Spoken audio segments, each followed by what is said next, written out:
subscribe BARZS and don't forget to hit the bell icon to get all important notifications. Assalamu alaikum friends, how are you? I hope you're all fine. So today is our 6th lecture, part 2. So today we are discussing C++ manipulators. So let's get started. In the name of Allah, the most beneficent and the most merciful.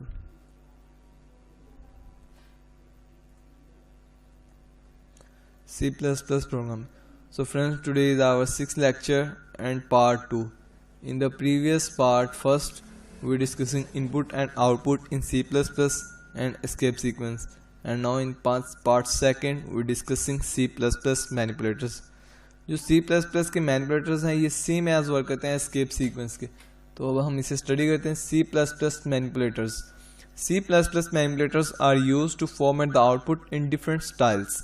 The manipulators are the most common way to control output formatting. Some important manipulators in C++ are as follow: AND-L, setW, setPrecision, setFill.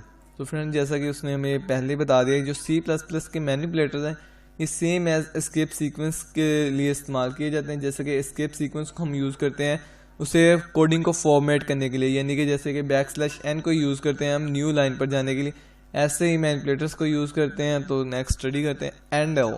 AND-L manipulators. The word AND-L stands for end of line. The AND-L manipulators is used to move the cursor to the beginning of the next line. It works similar to \n escape sequence. \n escape sequence जैसा कि new line पर cursor को shift करता है, ऐसे ही जो AND-L है ये भी जो कर्सर की पोजीशन को वो नेक्स्ट लाइन के स्टार्ट पर कर देता है. जैसे कि नीचे एग्जांपल दी गई है, सी out hello insertion point AND-L insertion word.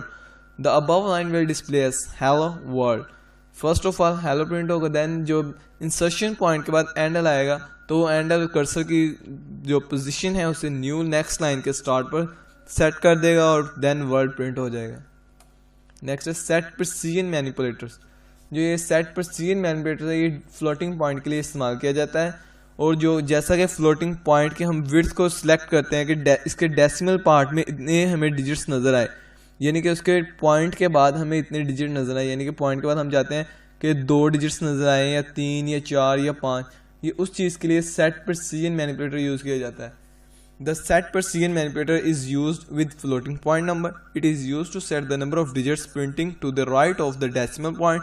X is equal to 20. C out. setPrecision 3. So friends इसमें इसने जो precision है वो 3 digits रखी है, उसके बाद X को प्रिंट करवा दिया, उसके बाद AND-L कर दिया, न्यू लाइन पर उसे शिफ्ट कर दिया.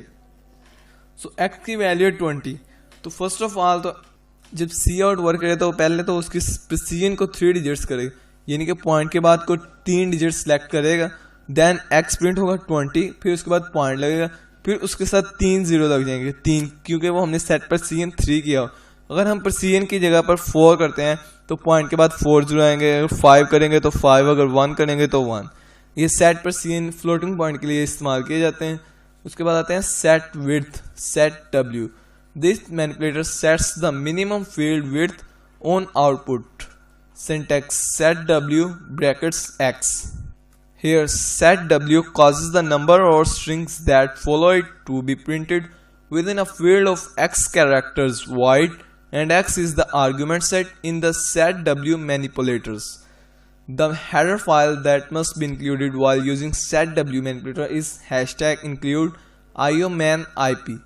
So friends ये जो लिखा हुआ इसका सिंटैक्स setW ब्रैकेट्स X के अंदर हम वो वैल्यू लिखेंगे जिसके अंदर हमने बताना है कि इसको इतने कॉलम्स में प्रिंट करवाया जाए.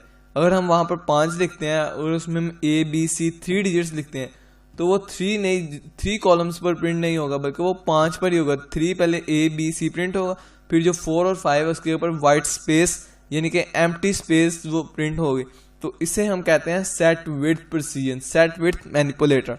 तो ये ऐसे वर्क करता है कि अगर हम किसी भी करेक्टर, अगर मेरा नाम है, जैसा कि एक नाम है setWidth ही हम नाम ले लेते हैं, मैनिपुलेटर्स चलिए नाम लेते हैं.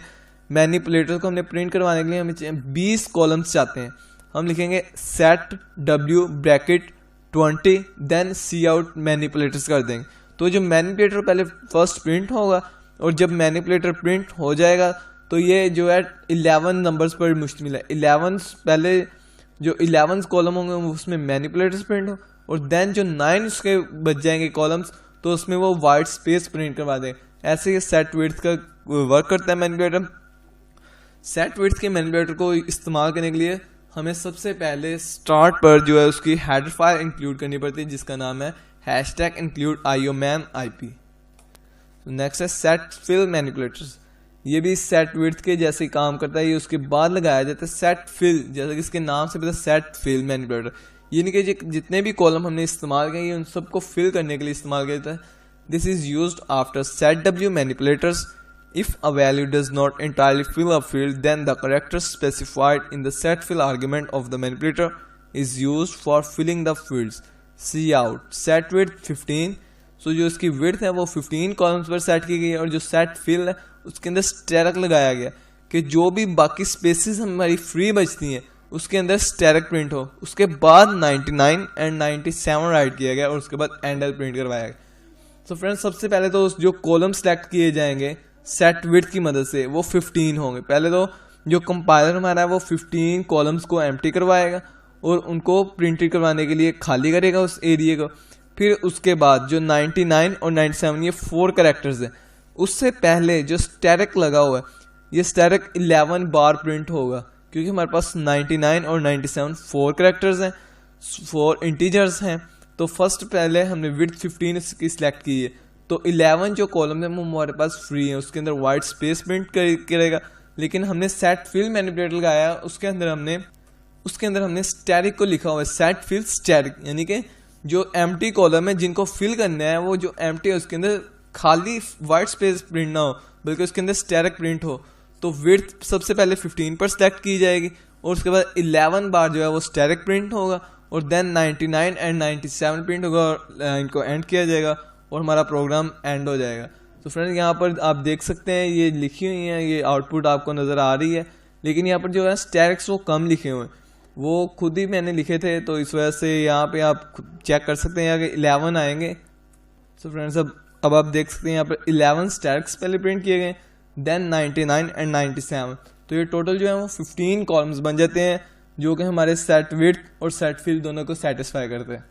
तो इसी के साथ हमारा लेक्चर खत्म होता है। Thank you so much for watching. अपना ख्याल रखिएगा। अल्लाह हाफिज़।